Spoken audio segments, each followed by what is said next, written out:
stuck who your opponent meant, a man in the mirror. Yo, and if you want to support the movement, I have my digital books that I created in the description below for helping kids and parents and sports people alike. Peace. Welcome to Stuck the World. We're just coming to stimulate some conversations. Today, I'm going to start off with, I'm going to do different topics, right? I don't want to talk about like sad stuff all the time. I feel like I talk about like reality-based things when it comes to this channel. And I'm not going to ever stray away from that.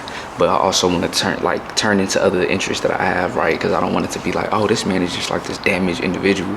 But today, we're going to talk about understanding trauma beyond like a textbook, right? Beyond like the words that you see in the book, beyond psychologists, beyond like these self-help books, right? So, you know, when you hear trauma, you usually think about like major one-time events. But trauma, you know, it goes on in your daily life, especially in like neurodivergent people, right? Neurodivergent people, perspective, I think, is everything, right? So I think it's based on like how you define trauma, right? Like any experience that like overwhelms you and your ability to cope. So in that definition, I want to talk about like lower resource, like, you know, environments that like that people like you and maybe yourself and me, right, like that we go through. So growing up in domestic violence in the home, right, if you watch my channel, like you've seen, like obviously, like that's where I kind of come from. I don't want it to be this pity party though. I kind of just want to talk about real life. I'm not on here to gossip and all that kind of stuff. Like if you looking for gossip and shit like that, like that's not the channel. This is not the channel. You know, if I end up being on somebody else's channel, like talking about certain things, yeah, like I'll indulge, but personally, like I don't indulge in that. Another thing is like hearing gunshots at night and learning how to hit the floor. Now I say like with me, you know, we heard gunshots growing up and shit like that. Like when I lived in Compton, when I lived in LA, I've seen shootings, but you know, you do naturally learn how to hit the floor. Let me not make it seem like I didn't go through that, but when I moved like to the IE and the Empire or San Bernardino, Rialto, them areas, you learn to run, right? Like we outside, it's a party, somebody start shooting, you learn to run.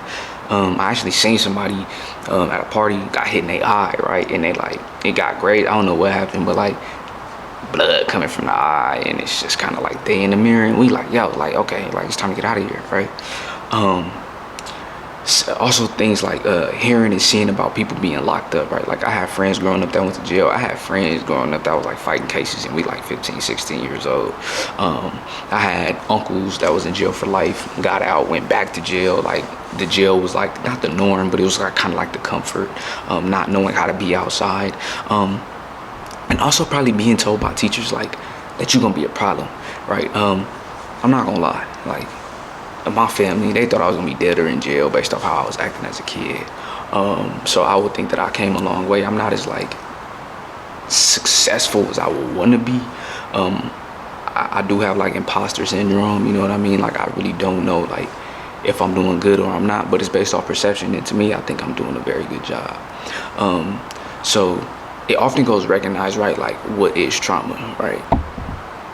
So what I want to talk about is kind of like the silent patterns that trauma kind of creates, right? So trauma doesn't always like scream. Sometimes like it whispers through our behavior, right? Like here's like everyday people, you might have a short fuse, quick anger, right? So that used to be me. Like I used to have a quick trigger. Like you say something wrong to me, like I go into fight or flight. Like I start fighting, and that builds up stress, right? So if you do that as a kid, like you're building up stress. Like you should never be feeling that. Like I've said in my previous videos, like your kids should never feel fight or flight in the house. If they feel it in the house, then you kind of already setting them up for failure, right? Numbness or zoning out. I never really went into numbness or zoning out. I would purposely zone out. Like I would make myself zone out. But growing up, you know, you would see some of your friends like yo, earth to blah blah blah. Like you good? Like, you know, so. And then another one is like distrusting others. This is mine, right? Like another thing that I kind of go through, like I don't trust nobody. And when I say that, like I mean like I don't trust nobody. Like I don't care like who you are. Like I don't trust my own mama, you know what I mean? And relationship stems from how relationships start in your life, right? So if I grew up not being able to trust my mom, not feeling like, you know, I'm safe in the home, not feeling like I gotta protect myself, that damages you in the long run. And I think it's damaged me, right? Like I think any success that I may gain in the future, I think I could have been had if I had like the right kind of upbringing. Going back to my kids, like my son, like super social, super on FaceTime when he with his grandfather. He like, Papa, look, like say hi, and I'm just like, hi, like, you know, I'm not really into it. Even when I've been at jobs where they think I got an attitude, angry black man type shit, but I'm just really like to myself. I came here to work. I didn't come here to make friends, you know. But you know, when you at the bottom, you gotta please certain people, and I've lost jobs for that because I'm just not the person that's gonna try to people please. And then overprotectiveness. I would say I'm pretty overprotective. I would say not like crazy, but I won't let my mom like watch my son like by herself for too long. I be testing it out. Like if she come around, I'll let her watch him like while I go like run errands and stuff like that, or while we gotta go do something. But staying at night, all that kind of stuff, like especially at like 3 and all that stuff that be on the news, like people that been touched. I know people who have been touched. Like, so it's kind of like when it comes to certain things, I just don't. You know, I'm very protective, right? And I have like a natural protective personality, right? So like even at work, like, you know, I'm always checking on people. Hey, like, you good? You need anything? Like, all right, bet. Like, and that could be my like overprotection, like, right? Like that could be that, or it could just be my insecurity as a black man being in white corporate America. So that's how that goes. If you're living with instability, survival becomes your mindset, right? Like behaviors that you might label as bad attitude or resistance might actually be protective instincts, and that's what I kind of learned, right? Like I noticed that like the behaviors that I be having, like me, like being moody, like, you know, you could say it's hormones, whatever the case is, but it's a habit that you kind of build, right? Like you build these habits to protect yourself, right? Like you figured out ways to live within yourself in certain environments. So that's why, like, when people be like, bro, you moved all the way to Arizona, you from California, and it's like, I got away from my family. Like I also feel like in certain communities we put this barrier, like we put these natural barriers on our kids because we do try to prepare them for racism. We try to prepare them for like the BS that kind of go on in the house. So like people don't know that it mentally blocks, like it mentally blocks you. So another thing is like how culture and community shape trauma affects you, right? So in black and brown communities, usually that's who I'm talking to. I'm not excluding any other people. I honestly don't even like talking about race, like, to be honest with you, but I do think that it plays a part in our lives, right? Trauma is layered in our communities, right? So it's not just what happened at home or in the streets, it's also like historical and systemic, right? So like when they say like it's embedded in your DNA, I was talking to somebody how like the watermelon thing, right? Like they used propaganda in the past to say that we had big lips and to say that, you know, all we eat is watermelon. But come to find out, watermelon is really, really healthy for us, and healthy for our DNA, healthy for our fertility, like healthy for cancer fighting. You know what I'm saying? So what I notice is like this isn't just like when people bring up the 400 years things, like this is for real. Like it's years and years of conditioning, which means that you condition the initial people conditioned, you know, their kids, then the initial people did it to their grandkids, and then those, it just gets pulled down the cycle, right? So being judged by how you speak or how you dress or how I show up, that's one thing, right? I didn't even want to do a YouTube channel because I used to be in the middle of, I'll be around fair-skinned folks, they like, wow, you speak proper. And when I was little, I used to be like, okay. But then when I would speak to other people, they would be like, nah, that's kind of an insult, right? Like they looking at you as you supposed to speak a way that's not proper, right? And then when I'm around my own peers, you know, when I'm in the hoods, when I'm pulling up to my people in LA, Compton, and I'm talking to people that's been in jail and stuff, they like, oh, he the uppity dude, he know the big words. Like, I know the big words. What? Like on Boondocks, when he was like, you could read? Like, he think this is fun, and it's just like this is crazy, right? Like, my mom pushed education too, so any ill will that I kind of spill on my mom on this channel, like, I love my mama to death, and I only speak on this because this is my story, you know what I'm saying? Like, This is just what it is. And I've heard of different and other women and other kids and other men who've gone through the same thing that I go through, and I know that it's the systemic part of it, right? I've heard the stories from my grandma and stuff like that, and I've connected the dots, and it's kind of like, yeah, it's a cycle. So I don't blame moms. I just kind of talk about it. Experiencing racism in school and working in the healthcare. I've experienced it in school and at work. I don't know if I've experienced it in the healthcare system because I don't trust the healthcare system, so I don't go to the doctor too much. I go to the doctor to use their machinery. I go to the doctor to get tests done, to look at the test myself. I read a lot of books. I do a lot of research. I look at the numbers. I look at where I'm supposed to be. So that's why I go to the doctor to use their machinery, use my insurance, and then that's kind of it. If I'm sick or anything, I don't go to the doctor. I find out natural ways to heal myself.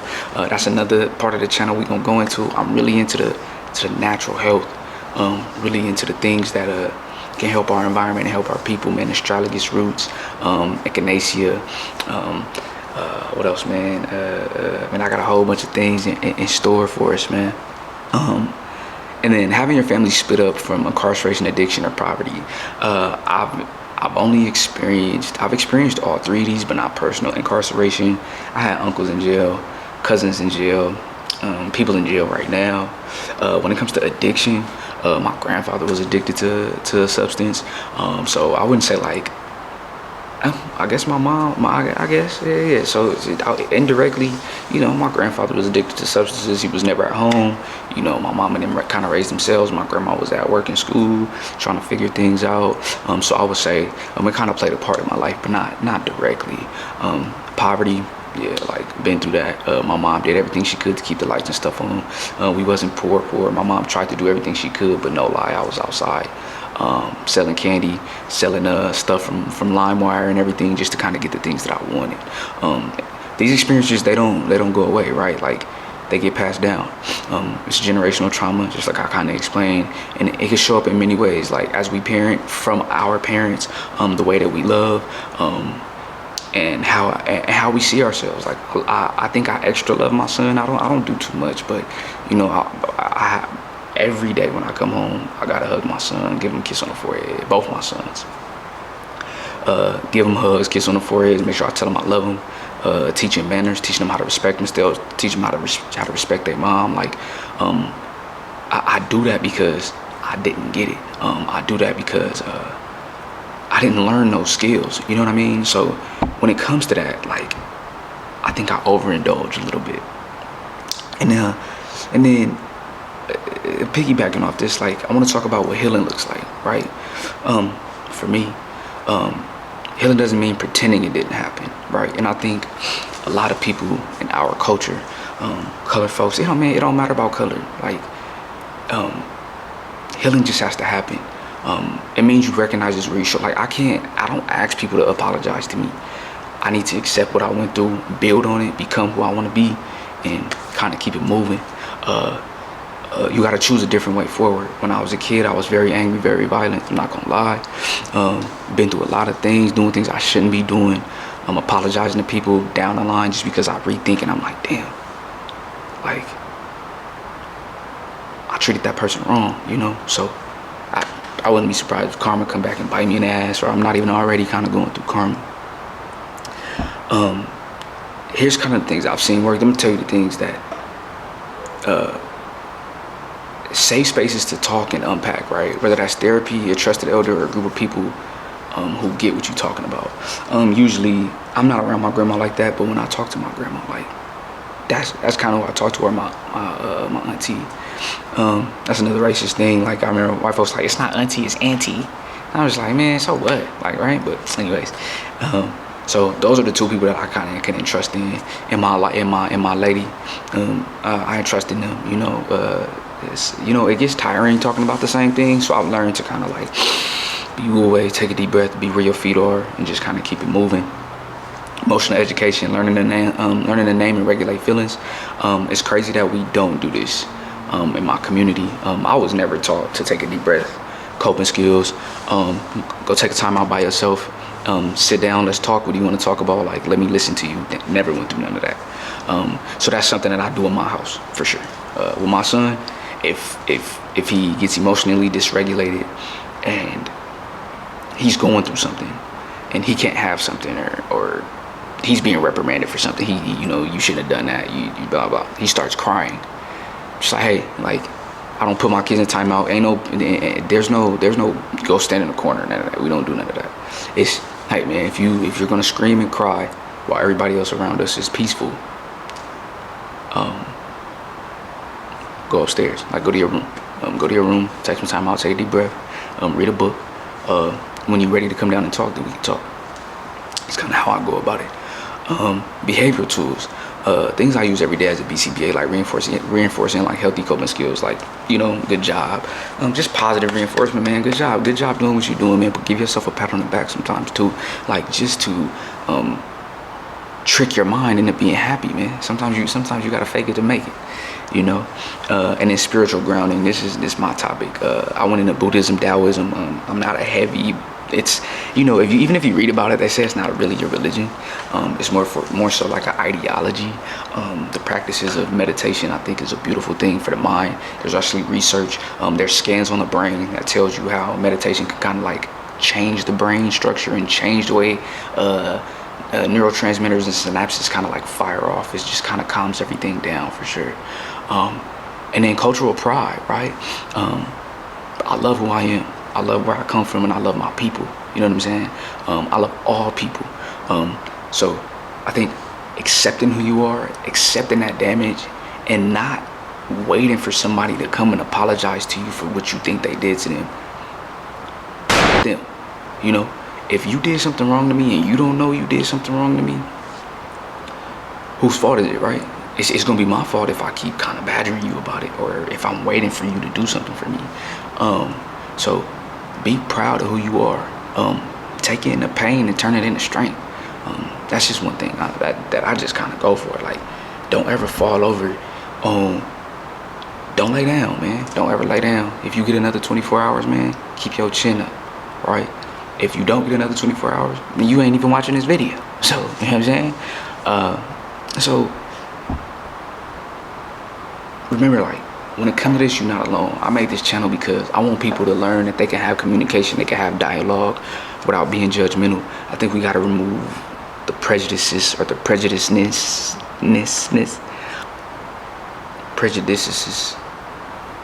Gefilte fish. To make sure we get where we want to go. Trauma is real, but so is healing. You know what I mean? Like, don't forget that just because you went through something doesn't mean that you can't heal from it, right? Drop a comment, subscribe, like, check out my ebooks, man. I'm gonna keep making them. I'm gonna keep making content to help and love people. Take care of yourself and take care of each other. Welcome to Stuck the World. Peace. Yo, and if you want to support the movement, I have my digital books that I created in the description below for helping kids and parents and sports people alike. Peace. Stuck who your opponent, man, the man in the mirror.